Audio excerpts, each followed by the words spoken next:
जय गुरुजी, शुक्राना गुरुजी, अनंतम अनंतम शुक्राना गुरुजी। गुरुजी के चरणों में मेरा कोटि कोटि प्रणाम और सारी संगत जी को जय गुरुजी। तो संगत जी, आज का सत्संग बहुत ही प्यारा है, बहुत ही खास है और डिवाइन भी है। तो सत्संग को ज़रूर मन से, ध्यान से और दिल से सुनिएगा, क्योंकि सत्संग सुनने से हमारे ना जाने कितनी सारी कष्ट, प्रॉब्लम, कठिनाइयाँ, जो भी परेशानी आती है, वो बीमारी सब दूर हो जाती है, क्योंकि हम लोग गुरुजी की संगत हैं। तो जो भी संगत गुरुजी की हैं, मन में कोई भी अरदास है तो ज़रूर रखिए और गुरुजी की इस सत्संग को सुनिए। तो सत्संग सुनिए और गुरुजी की ब्लेसिंग लीजिए। जय गुरु जी संगत जी, सारी संगत को जय गुरु जी और गुरु जी के चरणों में मेरा कोटि कोटि प्रणाम। मैं आज अपना शुक्राना सत्संग करना चाहती हूँ। बहुत दिनों से, कम से कम 1 साल से हमने यह विचार बना रखा था कि हम गाड़ी लेंगे, लेकिन गाड़ी नहीं ले पा रहे थे। आज गुरु जी की कृपा से हमने गाड़ी ले ली है। यह सब गुरु जी की ही कृपा है। गुरु जी मुझे बहुत दिनों से टेलीपैथी के द्वारा संदेश दे रहे थे कि गाड़ी भी होगी, बंगला भी होगा, तुझे सब मिलेगा। और हमारा विचार भी नहीं था, लेकिन जो विचार आया तो गुरुजी ने हमें गाड़ी दिला दी। जय गुरुजी, शुक्राना गुरुजी। गुरुजी, आपके चरणों में कोटि कोटि प्रणाम। मैं गुरुजी की सारी संगत को बताना चाहती हूँ कि गुरुजी मुझे, मैं जब भी सुबह निकलती हूँ ऑफिस के लिए तो गुरुजी का सत्संग सुनती हुई जाती हूँ और ऑफिस से आते हुए भी गुरुजी का सत्संग सुनते हुए आती हूँ। मैं जब भी बाहर निकलती हूँ, मुझे तितली के रूप में और 777 के रूप में गुरुजी के दर्शन हमेशा होते हैं। गुरुजी की मुझ पर बहुत कृपा है, इसलिए मैं सारी संगत जी को कहना चाहती हूँ, गुरुजी पे अपना फेथ बनाए रखें, उनको अपना समर्पण पूरी तरह से दें। गुरुजी आपका साथ हमेशा देंगे। जय गुरुजी। आंटी जी का सत्संग बहुत ही डिवाइन है संगत जी, तो इसे ज़रूर मन से, दिल से और ध्यान से सुनिएगा। और मैं एक और सत्संग शेयर कर रही हूँ आपके साथ, ये भी बहुत डिवाइन, बहुत ब्लेसिंग भरी सत्संग है। तो चलिए सत्संग को शुरू करते हैं।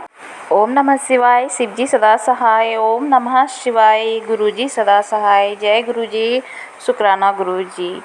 ये 2 दिन पहले की बात है। मेरे घर में ना काम हो रहे थे, मतलब पेंटिंग चल रहा था रूम में, तो वो पेंट हो रहा था।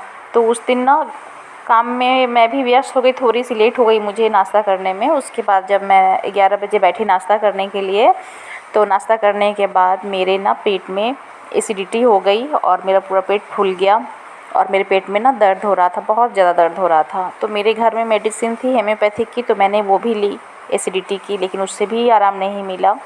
थोड़ा देर फिर मैंने इंतज़ार किया, उसके बाद फिर मैंने एलोपैथ में भी मेडिसिन ली एसिडिटी की, गैस की, तो उससे भी फ़र्क नहीं पड़ा, कोई आराम नहीं मिला मुझे। तो मुझे लगा कि इस तरह की जो दर्द होती है ना, मुझे जब एलर्जी होती है तभी होती है, मतलब किसी भी फल का या किसी भी सब्ज़ी का साइड इफ़ेक्ट होता है तब एलर्जी होती है। तो मुझे लगा कि ऐसा दर्द क्यों हो रहा है। तो मैं थोड़ा चिंता भी कर रही थी, क्योंकि मैं घर में अकेली थी और मेरी बेटी थी, मेरे हस्बैंड अंकल ऑफिस में थे। मैं चिंता कर रही थी, परेशान थी कि इतना दर्द हो रहा है, अब मुझे लगता है कि सुई भी लेना पड़ेगा। और उस दिन मैं जो भी सत्संग सुन रही थी, उसमें पेट दर्द, बीमारी, एसिडिटी के ही थे और बहुत बड़े बड़े सत्संग मैं उस दिन सुनी, जो कि बीमारी को दूर करने के लिए गुरुजी सुनवा रहे थे। तो उसमें एक सत्संग ये भी था कि तेरे तेरे दरवाजे पे त्रिदेव खड़े हैं, तेरे बीमारी को ले जाएंगे हर के। तो ये भी मैंने सुना, बहुत बड़ा सत्संग था। और उसके बाद मेरी जो पेट में जो दर्द था ना, वो ठीक नहीं हो रहा था संगत जी।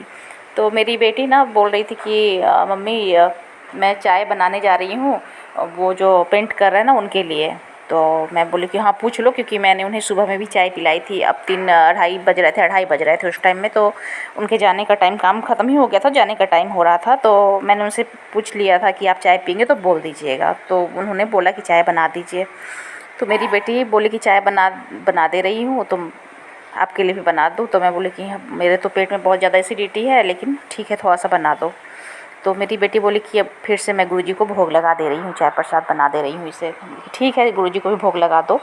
तो मेरी बेटी ना चाय बनाकर गुरुजी को चाय प्रसाद का भोग लगा देती है और उसके बाद वो मुझे भी देती है और वो जो पेंट करने वाले अंकल जी थे उन्हें भी देती है और ख़ुद भी लेती है। और देखिए संगत जी, मैं बोलती हूँ गुरुजी मेरे पेट दर्द को ठीक कर दीजिए। तो फिर मैं चाय प्रसाद पीती हूँ। चाय प्रसाद पीने के तुरंत मेरे पेट में आराम होने लगा और मेरा पेट दर्द बिल्कुल ठीक हो गया। मुझे दवाई खाने की ज़रूरत नहीं पड़ी। इतनी शक्ति है गुरुजी के चाय प्रसाद में, जल प्रसाद में और लंगर प्रसाद में। मैं नहीं जान रही थी कि चाय प्रसाद में इतनी शक्ति है, और चाय प्रसाद में पी और उसके बाद मेरे पेट का दर्द ठीक हो गया। ये मेरे लिए बहुत बड़ा शुक्राना सत्संग है जो मैं गुरुजी के लिए कर रही हूँ। जय गुरुजी, शुक्राना गुरुजी। और मुझसे जो भी बोलने में गलती हो गई होगी तो मुझे क्षमा कर दीजिएगा गुरुजी। ओम नमः शिवाय, शिव जी सदा सहाय। ओम नमः शिवाय, गुरुजी सदा सहाय। जय गुरुजी, शुक्राना गुरुजी। अनंतम अनंतम अनंतम शुक्राना गुरुजी। बहुत ही अच्छा सत्संग है। तो संगत जी पूरा सुनिएगा सत्संग को, बहुत ही ब्लेसिंग भरी सत्संग है। और आप भी अपना सत्संग शेयर करना चाहते हैं तो व्हाट्सएप नंबर दिया गया है डिस्क्रिप्शन बॉक्स में। आप अच्छी राइटिंग में या अपने वॉइस में सत्संग को रिकॉर्ड कर कर भेज सकते हैं। और आपने गुरुजी के चैनल को सब्सक्राइब नहीं किया है तो जल्दी से सब्सक्राइब कर लीजिए, और कमेंट में जय गुरुजी लिखना मत भूलिएगा। और संगत जी आप मेरे सत्संग सुनने के लिए ब्लेस करो गुरुजी 777 यूट्यूब पर सर्च भी कर सकते हैं। जय गुरुजी, शुक्राना गुरुजी। अनंतम अनंतम शुक्राना गुरुजी। ओम नमः शिवाय, शिव जी सदा सहाय। ओम नमः शिवाय, गुरुजी सदा सहाय। जय गुरुजी, शुक्राना गुरुजी। अनंतम अनंतम शुक्राना गुरुजी।